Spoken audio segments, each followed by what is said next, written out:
have never been done before. We the people tell the government what to do. It doesn't tell us. We the people are the driver. The government is the car. And we decide where it should go and by what route to do. We the people are free. And I hope we have once again reminded people that man is not free unless government is limited.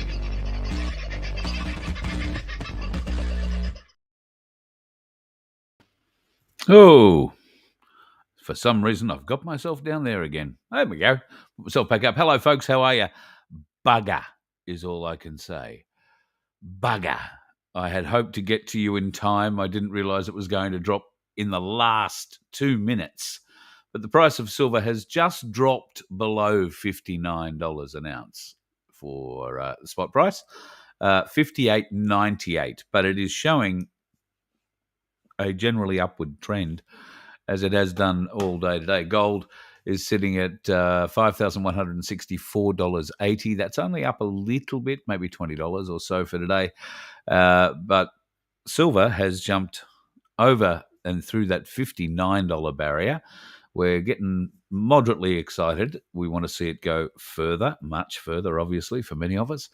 The gold-silver ratio is sitting at 87.6, I beg your pardon, 87.5, and it is still on the way down.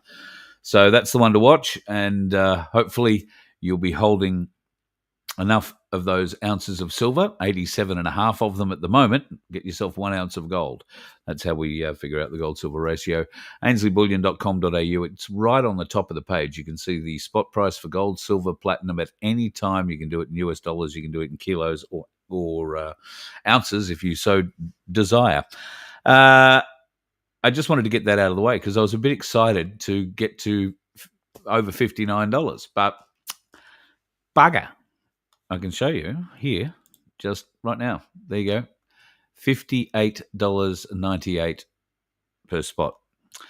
I can't begin to tell you how excited you might have been had you bought with us when we first discovered that we could buy silver and or gold, that it wasn't just for rich people.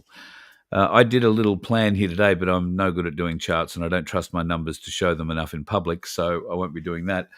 But your investment has way, in some cases, more than doubled. And even just in the last, since January, the increase has been phenomenal, over 60%.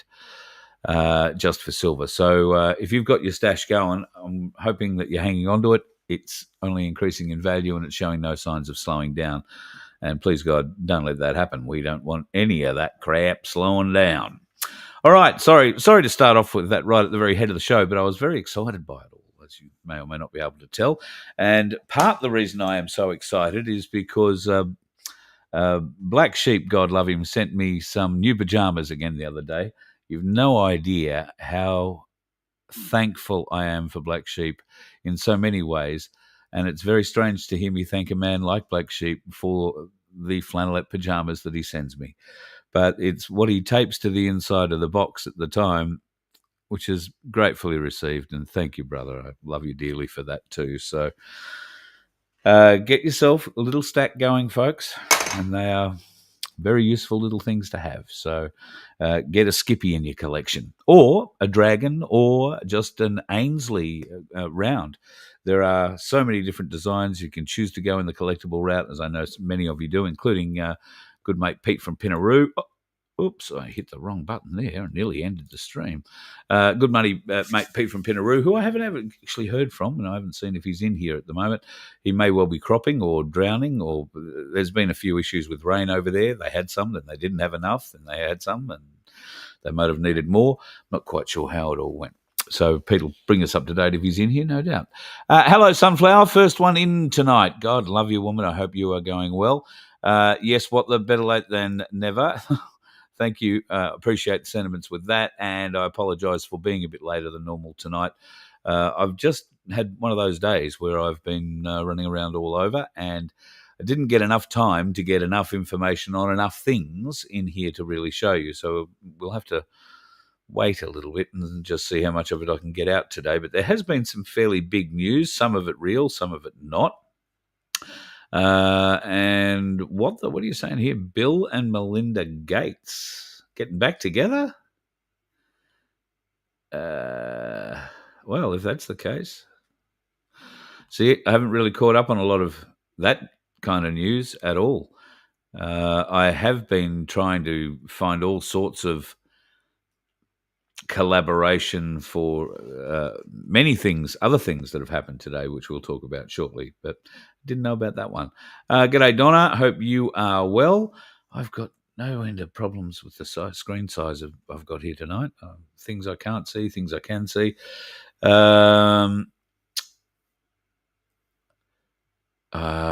Rach, I'm not completely sure what you're saying here. Meet the ground, crash through the surface where they can't hurt us. Well, be careful about crashing through the surface of the ground in certain parts of the world. We're going to talk about that a little later on tonight too. Tony, what the? You made some more money. Well, if you're holding one of these, if you're holding an ounce of silver, odds are you'll make money before the end of the show. You will have already made money because unless you bought it at, what did I see? 59.02 is what I saw. It's probably not as high as it's been today.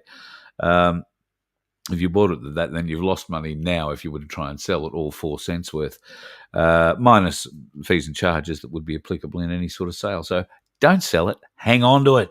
Hang on to it.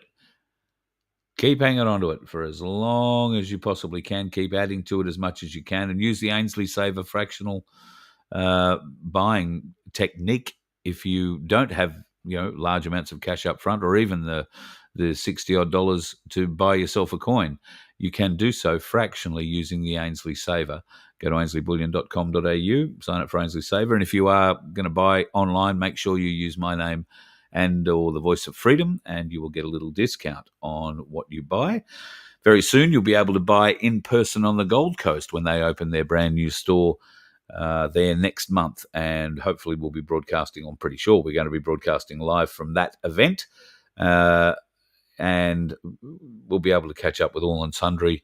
Might have a few specials they might be doing for that too. So hopefully you can be part of that. And when you come to the Gold Coast for a holiday, if it's not your normal area to hang out in, you might be able to pop in and see the team there instead of having to go to Melbourne or Brisbane.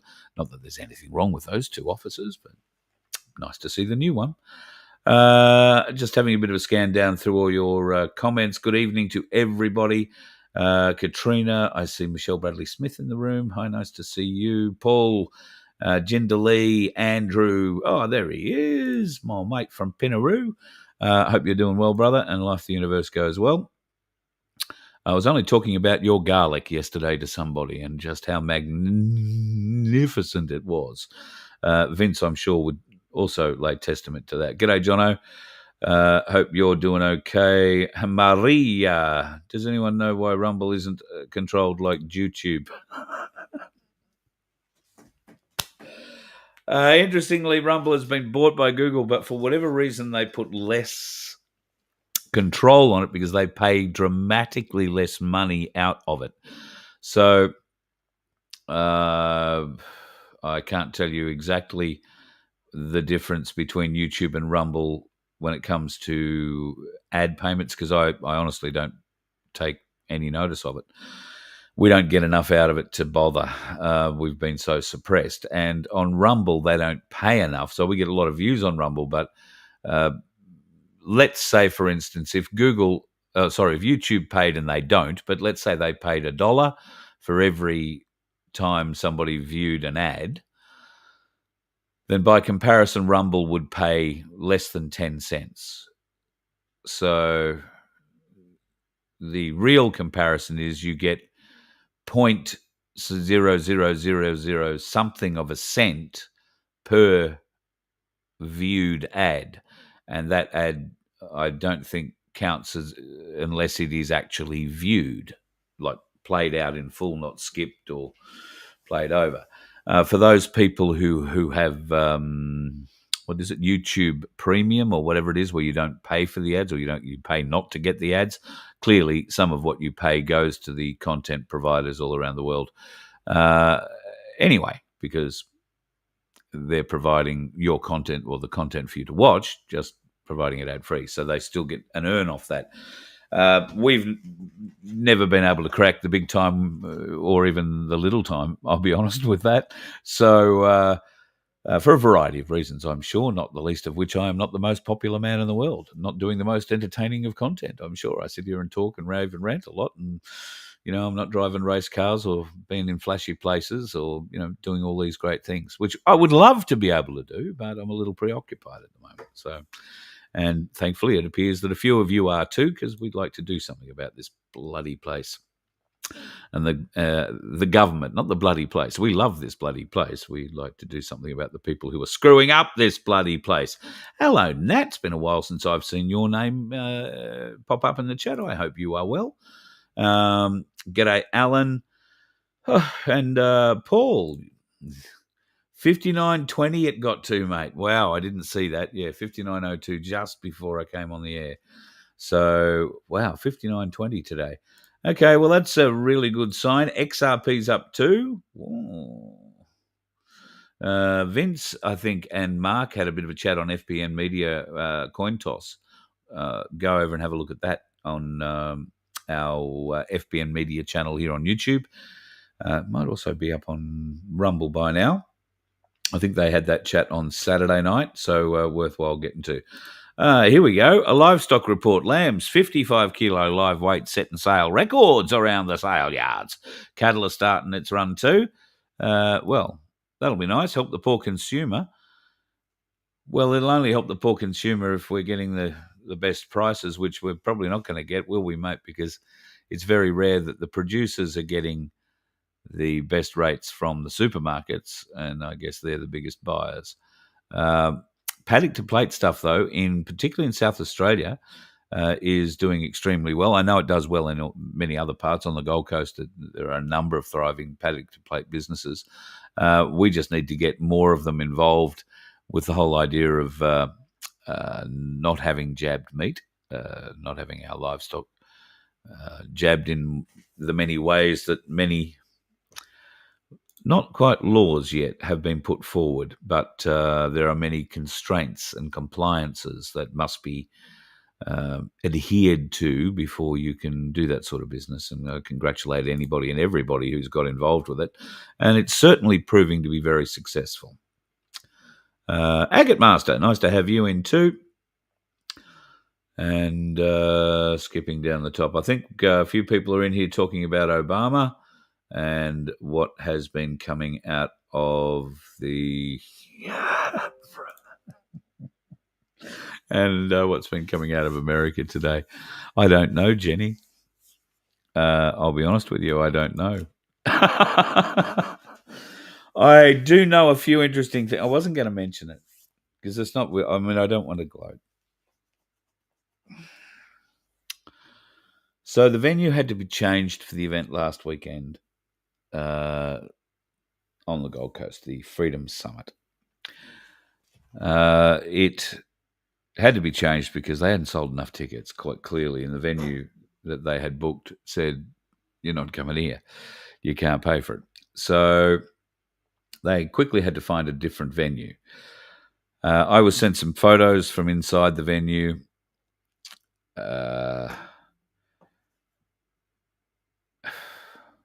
Let's just say a lot of smart people stayed away. I believe a number of speakers also stayed away. And some speakers who went and spoke left the event with a much different view of what the event was about than they had going in. That's what I've heard today. But I'll be honest and say if every one of the speakers who turned up and every one of the organisers who turned up brought a friend, then that was about the size of the audience. It wasn't large. Barely made triple figures, I would say. Barely. What was achieved, I don't know. Haven't seen anything about it, although I'm sure there are others out there bleating on about how wonderful it was all weekend, and it may well have been. I don't know. I didn't feel I needed to pay or wanted to pay to go and be part of it. And I certainly hadn't been nominated, as near as I could tell, for any media award. I guess we'll have to wait and see. Those that got awarded them, I'm sure, will tell us. I'm sure they will. I never even saw. Did anybody ever find out how you nominated anybody for that? Not that I was looking for a nomination, God forbid. But I never saw how you nominate. Normally, that's how awards work, I thought, unless you're just handing out your own award to yourself, which, let's be honest, is not beyond the realms of possibility. Anyway, I don't know how. Well, sounds like Cooker had a good taste of it, so to speak. I don't know. Sadly, I view this with no glee, no happiness that I was right, and I don't regret telling people to stay away from it. What I regret is that we still, as a group, don't seem to have been able to rise above our petty desires, our selfishness, and our ability to take from our fellow man and woman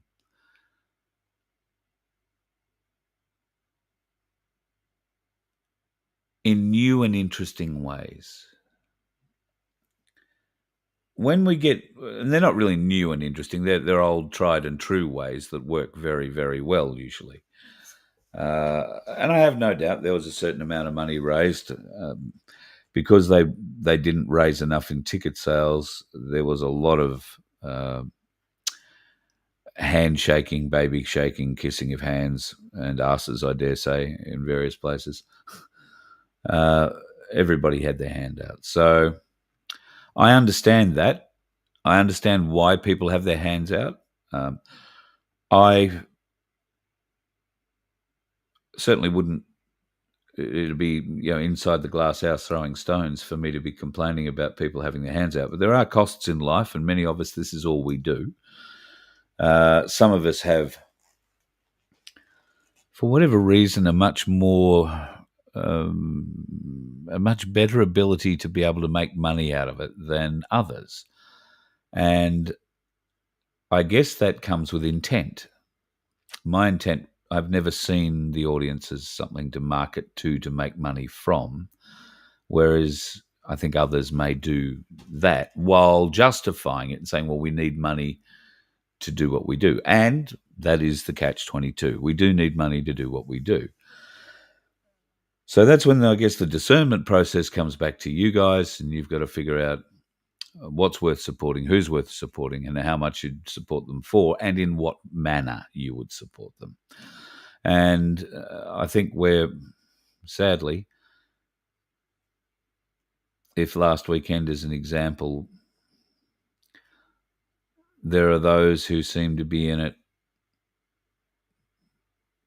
more for themselves than for all of us, I think. That may be overstating it. That may be being a bit strong. I don't know. I don't think so. I think I could probably name a few people there. But there were many good folk who signed up to be part of that process last weekend, to give speeches, to genuinely put forward their position. And I think that is something that's welcome.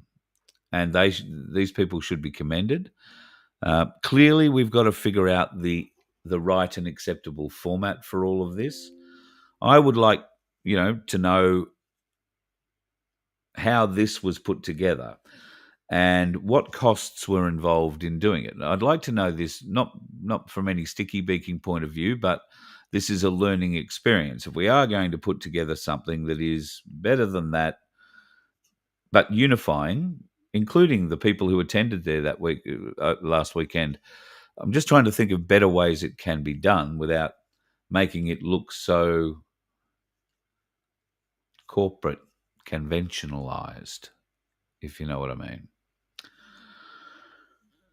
So I'm speaking from the cuff now. I should probably shut up, but I think there are ways to do that, and maybe that's something we look at doing in the future. I know uh, there is a great many people who didn't get an invite, much less a nomination to the media awards.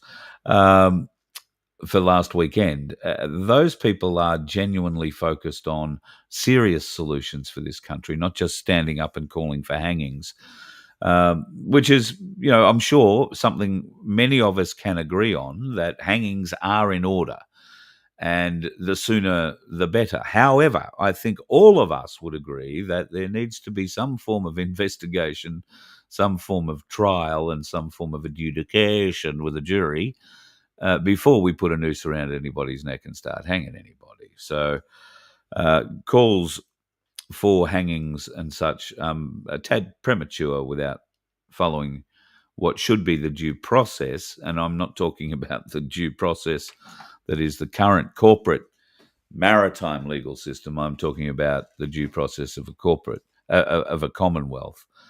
I'll get it out. A common law court. And that, you might find, is a little more based on eye for an eye and Old Testament than many of those who will be standing before said court might appreciate.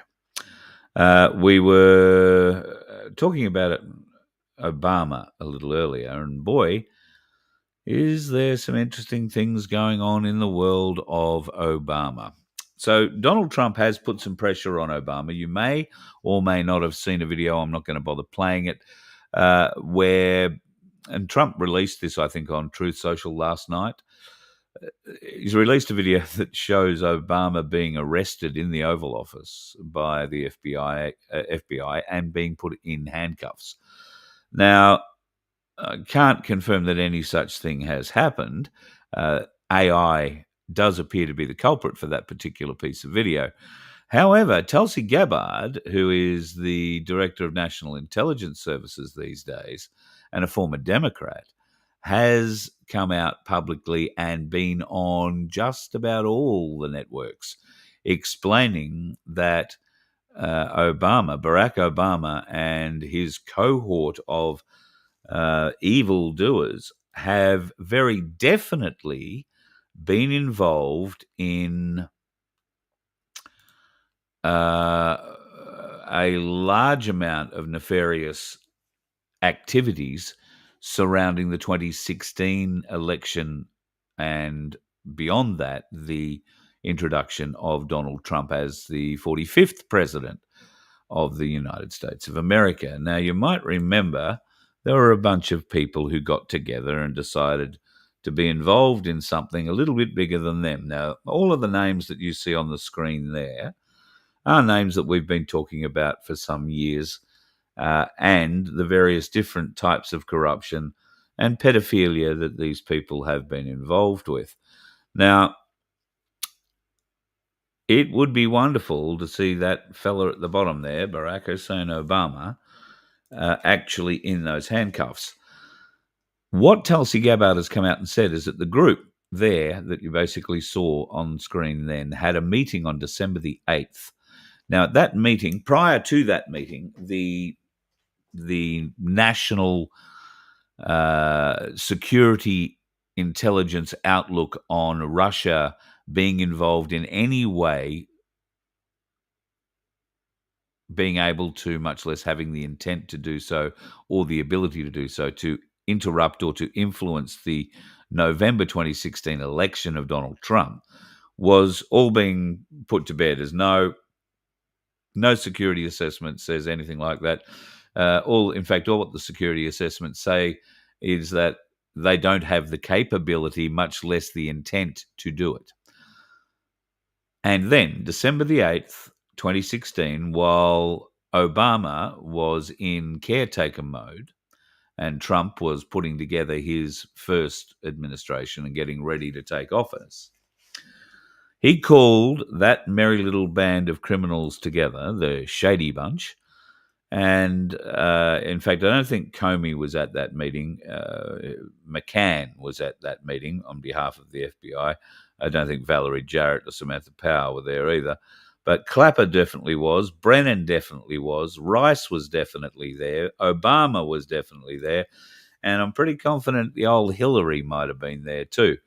And at that meeting, it was decided that, yes, Russia must have had an influence. And this is the beginning, December 9, after the December 8 meeting, where there was a 180-degree turnaround on the intelligence community's appraisal of Russia's ability to interact or interrupt the federal US election in November 2016.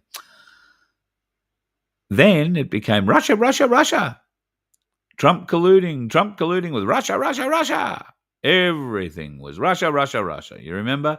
You'll remember that there were over 50, I think it was, security or ex-military people who put out a letter saying, oh, Russia, Russia, Russia, Russia, Russia, Russia. They did the same thing for Hunter Biden's laptop. They all ran cover, and we all know how that worked out. Well, it seems now that Tulsi Gabbard has been allowed to let some, I would dare say not all, of the files out for public release that they have discovered in their time investigating Obama and co. And what actually did happen in that interim period between Trump's election and the time he got to take office.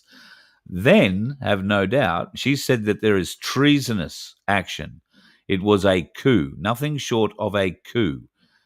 She has said this publicly on many different free-to-air and cable channels in America. And I don't think you could get enough AI around saying the same thing like that. This is her, for real, telling the world that there was a treasonous attempt at a coup over Donald Trump's first presidency. Now, this is just the tip of the iceberg, because this will naturally lead into what they continued to do during his first presidency, and then how they got Joe Biden elected, where Obama got his wish to sit around at home in his pajamas, whisper into a microphone with an earpiece in somebody else's ear, and they just said what he said. That would be how Obama would have got his third term, preferably. He said it in a television interview. So that's been a bit of fun.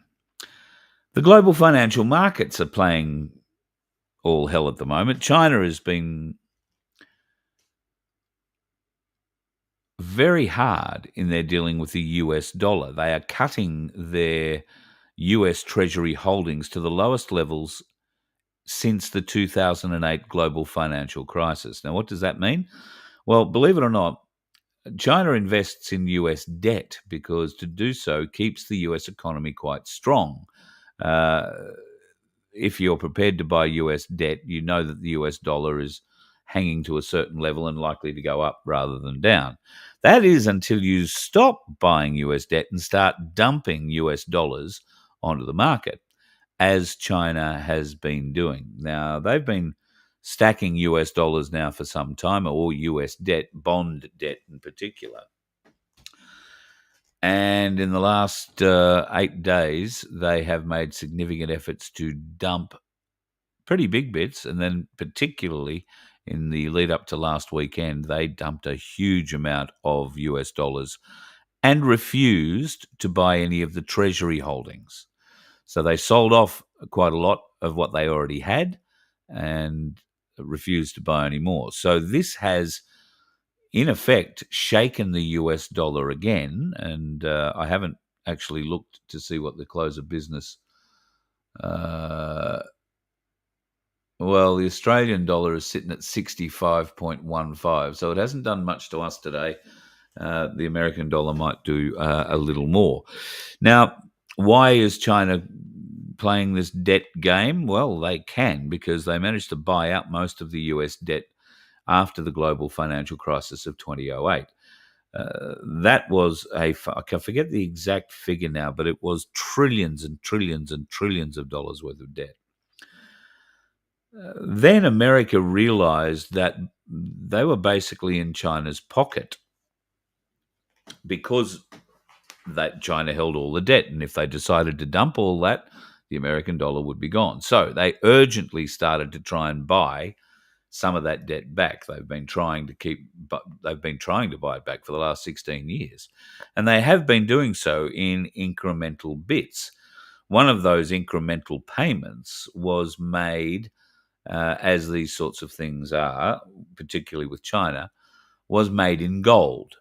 So China said, yes, sure, we'll sell you back X amount of billions of dollars worth of debt for X amount of gold. That meant that Obama and co. had to go into the US gold reserve, Fort Knox, and get gold bars, and enough gold bars to add up to the amount of debt they were trying to buy back. Ordinarily, pretty easy transaction. However, turned out that when they opened up the US gold reserve, whether it be Fort Knox or anywhere else that the gold should have been held, there is no gold there, or not enough gold there at any rate. But there was gold from other countries being held there: France, Germany, the UK, Australia, just to mention a few. So what did they do? Well, of course, they took those other countries' gold and made up the difference to what they needed to pay for China and to get their debt back. And of course, all of the paperwork was signed, the debt paid, the gold handed over to Chinese authorities at the airport, loaded on the plane under Chinese supervision, and sent on its way back to China while all the American debt is paid off and now back in American hands. That flight wound up landing in Bangkok, offloading a few people and then taking off again to finish its leg in Beijing, except it never got there. Nobody knows where it went, really. It was known as MH370. Now, we were told that MH370 was flown by a rather interesting route out over into the Indian Ocean and down off Australia's west coast into the Southern Ocean, or realms between here and Africa. China was so interested in the 230-something odd souls on board, some of which who were Chinese, that they sent the 4 largest deep ocean salvage ships they have to try and find the wreckage of MH370. Those ships stayed on and off, based out of Fremantle, for 4 years. Every portion of the Indian Ocean where that plane could have gone down has been pinged by some of the most amazing sonar and underwater radar and anything else that they could get down there to have a look, and they didn't find anything. Australia, by the way, because the plane ended up in our area of regard when it comes to emergency services, paid for those ships. And it wasn't just the 4 Chinese People's Army Navy ships that came out. It was all the other ships, the Australian Navy and everybody else that went out looking. We, the taxpayer, paid for all of that. And of course, the gold, never found. Oh, how sad. Your plane went down with the gold on it? Oh, I'm sorry, Mr. China. God, what rotten luck. But of course, if the plane actually had gone down with the gold on it, America would be in a whole heap of shit as well, because at some point, Australia, France, Germany, and all the other countries whose gold they took from would have come looking for it eventually. And it wouldn't have been there.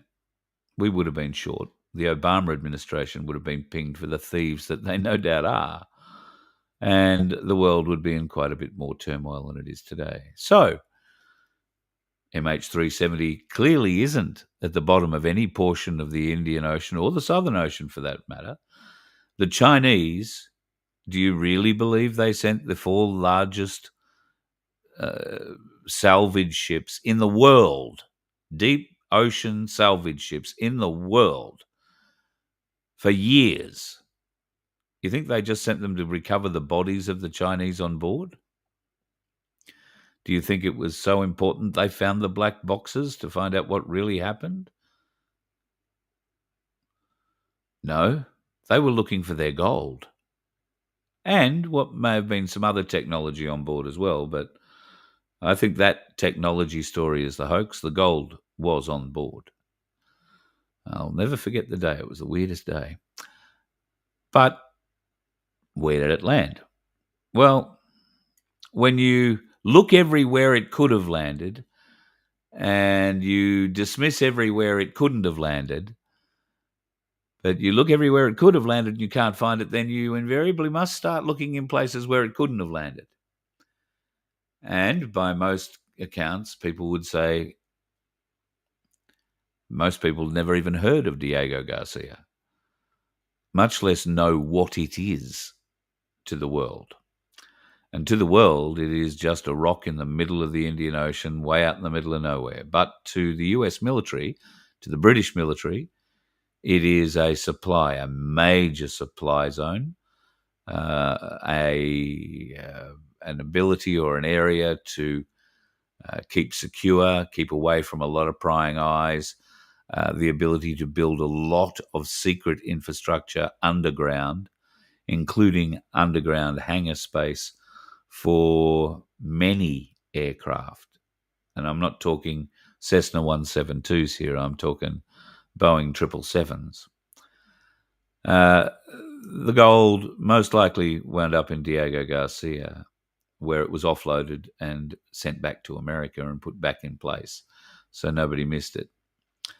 But the battle to find the gold, the battle to find MH370 continues, and China are now playing hardball with gold and US debt again. So we'll keep watching this space. We're going to see big movements, and there already have been some with crypto, as you'll see poking up in the chat. Already been some big movements with crypto. What's going to happen with Obama? Well, if he is actually arrested, then that would be big, big news. We do want to see arrests. We do want to see the trials. We do want to see the hangings or whatever comes after those trials, should they be found guilty.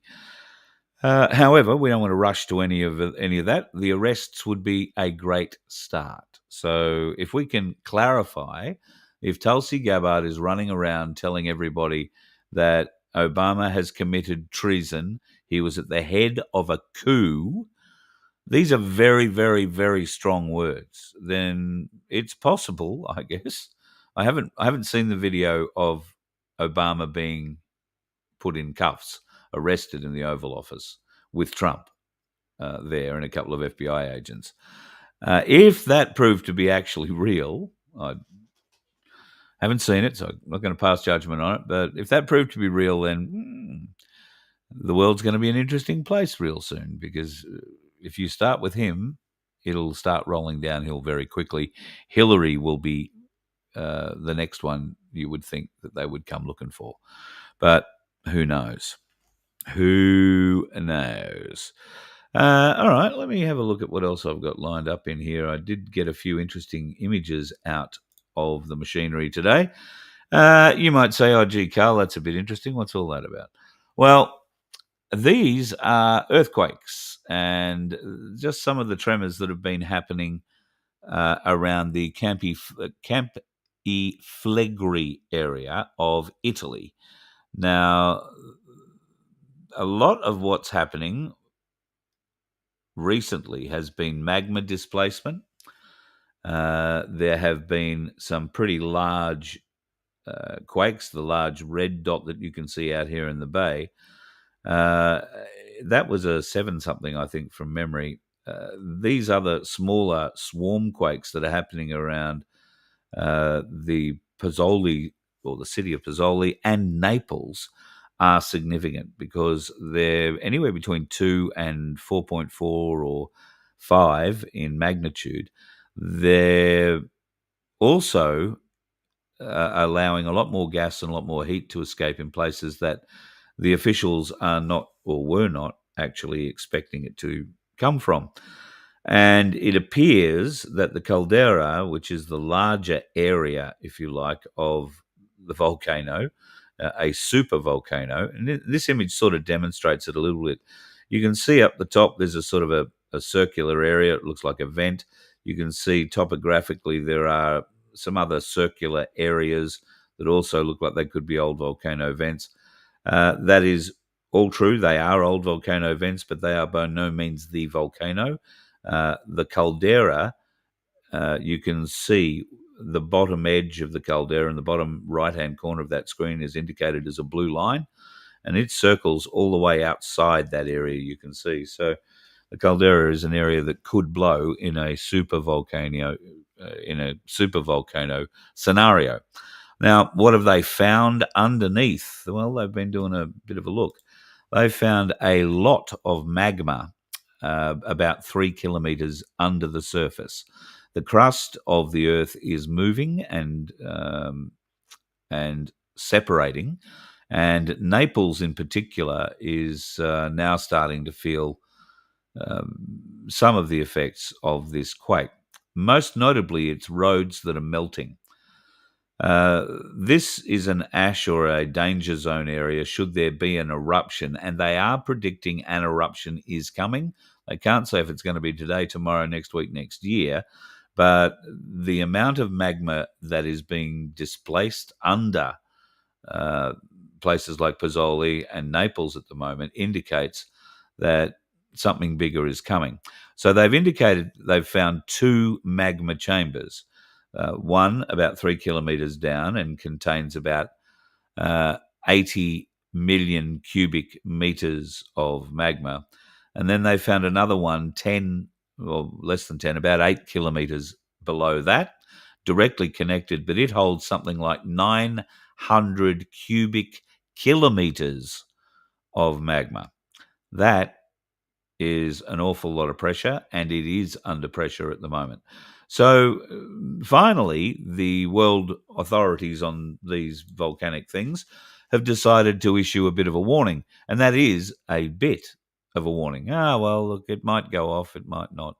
Your roads are melting. Yes, there's gas vents popping up all over the place, poisonous gas vents popping up all over the place. You might want to put a mask on. Look, if you don't feel comfortable, by all means leave. But they're not saying evacuate. They're not saying get out of town now. Probably because it would be impossible if they did say that for people to get out safely and quickly. The roads around there are very old. They're very narrow. The streets of Naples are not, well, they're cobblestones in many cases. The buildings, all the infrastructure is all terribly, terribly old. And that means no huge 4-lane highways to evacuate from these towns and cities. So if people are evacuating, it's a soft evacuation at the moment. And certainly some people have left these areas. They don't trust it. But watch this space. A lot of shaking going on there. There is also some more going on in Iceland. You may have seen images over the weekend, really spectacular images of a rip in the Earth's crust that was about, I think, 3 to 5 kilometers long, and just a sheer wall of lava, fountaining up out of it. Absolutely spectacular. More earthquakes there today. Closer to home in Indonesia, the twin Bali volcanoes are bubbling away quite nicely. Unfortunately, somebody else died on the one on Lombok recently, once again from inhaling gas, I think, and then falling on the ground, and you just wind up getting cooked. And there is some significant tremors still happening off the southern base of Japan, which have now linked to a big a 7.6 magnitude quake that has happened in what is ostensibly southwestern Russia. Now, this happens in an island chain that is disputed between the Chinese and the Russians, the Russians and the Japanese, and is about 2,500 kilometers sort of northeast of where the earthquakes happened in southern Japan about a week ago. Now, it's interesting that the measurements I've seen seem to be in groups of 2,500. And from the epicenter of the shake, the 7.6 it was, I think, magnitude quake in southern Russia today, to Tokyo is 2,500 kilometers. and Tokyo is being shaken by what's happening off southern Japan. So is that a prediction to say another quake coming that way? I don't know. I don't know enough about geology, but there's certainly enough people making YouTube videos about it at the moment, and some of them not being too sensationalistic about it, so you might be able to find out. But there is absolutely no doubt that some shit is happening in the world here. I asked one of the AIs to create me a map today. This is all the earthquakes that have happened since January this year. Now, obviously, the larger red dots and the larger purple dots are larger events. The orange dots also indicate, more depth than anything else. So you can see that there have been a shitload of quakes in that 0 to 25 kilometre or 10-mile range. And there have been some that have gone a little bit deeper than that. But this is just simply this year. It might also give you an idea, if you were ever in any doubt, as to why they call it the Pacific Rim of Fire. Or Ring of Fire, not rim. The Pacific Ring of Fire. Because it certainly has been on fire, and that's just this year. Unbelievable the way it's gone in. Unbelievable. The RBA are playing with digital money again. And it's being introduced into this country so quietly that, and so deceitfully, that we the people just simply are not recognizing that it's happening until they clamp us down. They are pretty much introducing this now on a basis of trialing it in industry to begin with. So I'm talking about a digital currency, a CBDC, that can be programmed. That means it can be used for only what the programmer requires it to be used for. It can have an expiry date. You must use it before the 30th of the month, for instance. And if you don't, well, bad luck, you lose it. You will only be able to get approval to spend your digital money on the things that the money has been approved to be spent on. You will have no access to cash. You won't be able to go out and pay the kid $2 to mow your lawn. Do the kids mow lawns for $2 anymore? Bit of a joke, probably $10. And out of convenience and abundance thereof, they will sell you the idea that if you want to pay the kid, it's pretty easy. All you got to do is bump wrists, because the chip that they'll insert into you will beep over the credit digitally to your young lawnmower without a problem. It is coming. If you thought it was a long way off, you were wrong. They are actioning it now, and they are actioning it in so many. Well, I guess they have to put it across all levels, don't they? But at the moment, they're going to try and iron out the bugs, so to speak, and they have identified where the money to be made is using this system too, and that's in industry rather than in private transactions. So they're targeting industry first because it is the easiest thing for them to hit. They're going to get the biggest return on for that, and they won't have to worry about the private thing until such time as they can figure out how to make it more profitable to hit the private sector as well. And they will figure out a way to do that. But make no doubt about it, folks, it's happening here. The World Health not the World Health Organization, the IMF, also pushing this. The UN want to have a CBDC as well. Donald Trump has been waving the flag to have a CBDC. And saying that, if they don't go crypto, if the Americans don't go crypto, then they are simply going to be out of the money business, because the American dollar is, as we say, on the way out. At least Trump recognizes it. So all I think everybody needs to possibly look at, and Mr. Bill's onto it, is invest a little bit into your crypto. The XRP ledger, XRP is doing pretty well at the moment. I'm getting some notices off that wallet that I can't open telling me how good it's going. So if you are not across crypto and you don't know what to do, there are a couple of different things you can do that would help you out. You can go to ainsleyBullion.com.au and have a look at their crypto analysts. They've got a magnificent team there who really know all about what's going on with the crypto game. And if you want to get involved with it, you can pick up the phone and give Ainsley Bullion a call, talk to Anthony or one of the other boys, and Matt maybe, and they will give you the ins and outs. There's no money in it for them either way. That's just honest, good advice. And if you want to be able to buy into crypto, once again, don't have enough cash to go flashing it around too much, you can do it through Ainsley Saver as well in a incremental fashion. And let's face it, it's better to be in it than not in it. And I will tell you that I am in it. All right?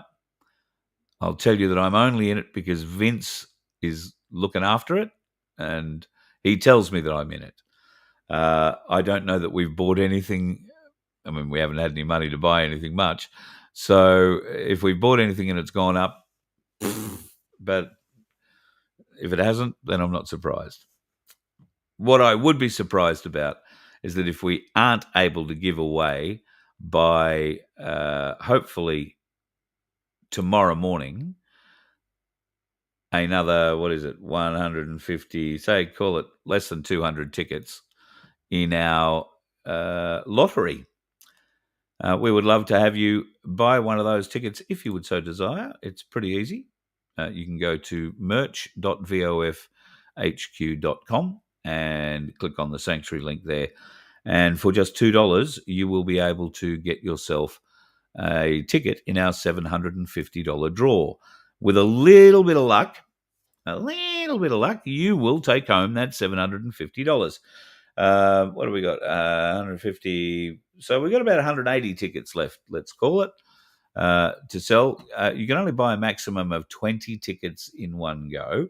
And, well, that's not too many left. So maybe we can crank out our next winner by tomorrow morning. And if we do crank out our winner by tomorrow morning, you can be 100% guaranteed that you will have the money by lunchtime if Vince is awake, because he's the one who's got to transfer it. He does tend to sleep some strange hours, but rest assured, within moments of him waking up, if you have replied to the email that you'll be sent and give us your bank details, you, like the previous winners, will have the money there instantly. That's what we like to see. And on top of that, Sandy at the Good Samaritan Donkey Sanctuary will get her money instantly, so she'll be able to put it towards the next load of hay or whatever it is required for the magnificent animals down there at the sanctuary, who I know many of you are going to be calling in and seeing in the next little while.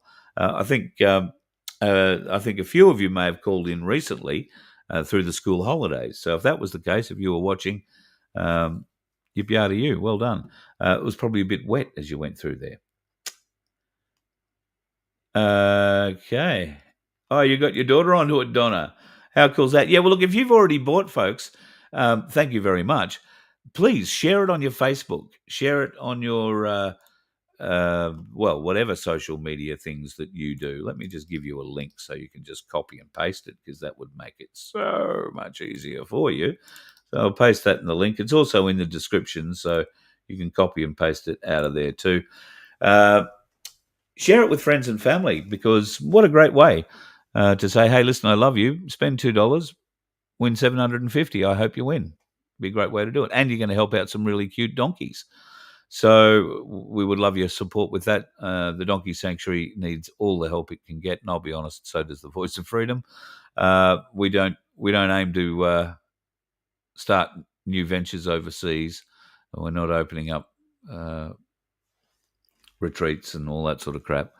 What we are doing is doing what we can to share, doing what we can to help, and doing what we can to make other people's lives just that little bit easier.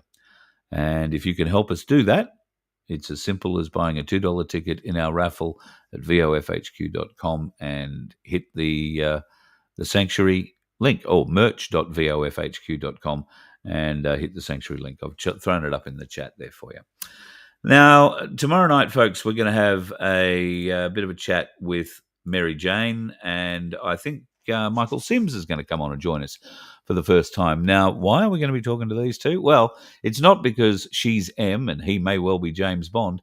It is because Barbara O'Neill needs our help. Now, as I've told you many times before, Barbara and Mary Jane have been friends for a long time, along with Michael O'Neill. And Michael Sims has been part of that group all the way through too. So we're going to try and find out exactly what the Australian government has by way of a problem with Barbara. And this Friday, if you happen to be in Sydney or would like to travel to Sydney, you may want to take part in a stand for Barbara that will be happening. Well, I won't get ahead of myself, but it'll be happening in Castlereagh Street in Sydney on Friday afternoon, and Barbara will be there. Barbara will be attending. So I'm not sure that she's in the country yet. However, she is unable to speak on health matters here in this country at all, which is absolutely disgusting. And if you would like to make sure that those in power who would silence her, who would censor her, are held to some form of justice, then please come along and support on Friday. But tomorrow night, you'll hear all about it, where it's going to be, what time it's going to be, how you can be part of it. And I won't be in Sydney for it, unfortunately. I'd have to fly down and fly back, and I don't have that sort of fundage. But we will endeavour to get somebody there with a camera to live stream it for me if we can. So as many people as can turn up there would be great. Be nice to see if we can get more than 110, which is about what I reckon they got over the weekend. And I'm sure we'll get a lot more than 110 people wanting to support Barbara O'Neill being uncensored by these bastards in the health departments that would threaten her with jail. It's absolutely wrong. So we're going to talk more about that tomorrow night with Michael Sims and Mary Jane from Freedom Financial Solutions, who are, in fact, the, supporting sponsor, I guess you say, for the event that they're putting on this Friday for Barbara. So look forward to talking to you with that one for tomorrow night. And we were going to be discussing the social or the issues surrounding the changes to seniors' social security and the way that seniors will be assessed, the dangers that you will have with your superannuation, the dangers that you will have even being able to get access to your superannuation without getting a psychiatric report done and some sort of bloody mental health assessment done. All this bullshit we were going to be speaking about with Cass tomorrow night, but unfortunately, she's not going to be in an area where I'll be able to get a signal, so she can't join us tomorrow night. We've put that off for a week, so she will join us. I think it's the 29th, the following week, and we will discuss that then. So tomorrow night instead, MJ's stepped up with Mick Sims, and we'll be talking about Barbara O'Neill, and with a bit of luck, we'll get her voice or our voices heard loud enough so that her voice can at least be uncensored by the bastards that would keep her quiet. And why would they keep her quiet? Because Big Pharma will go friggin' broke if people listen to what Barbara has to say. But as we have seen so many, many, many, many times, folks, you can lead a camel to water, but without 2 bricks and a fairly decent clapping action, you're not going to be able to get the animal to drink. I think if we laid all the truth out for them, and Barbara, if she was allowed to speak uncensored and laid all this truth out, medical truth, health truth to people who are suffering desperately now and using Big Pharma to try and get through, I still doubt that many of them would give up their Big Pharma pills and adopt what Barbara would suggest. Why? Because it's been drilled out of us. It's been programmed out of us to accept that nature is here to heal and that nature supplies everything we need in our body to heal, to stop things from cancer down.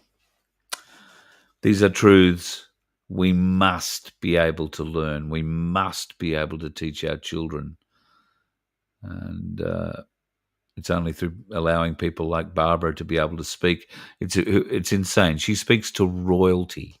She speaks all around the world and has no problems at all. But in Australia, my God, no, she can't come here in Australia and speak that truth. My God, we'll throw her in jail. If you ever needed clarity, folks, if you ever needed a better example, though I don't think there is one. The dickheads in this country, folks, aren't always on the roads. They are in the health departments, though. You can be 100% guaranteed. You let one ant stand up to us, then they all might stand up. Those puny little ants outnumber us 100 to 1. And if they ever figure that out, there goes our way of life. It's not about food. It's about keeping those ants in line. That's why we're going back. Does anybody else want to stay? Let's rock!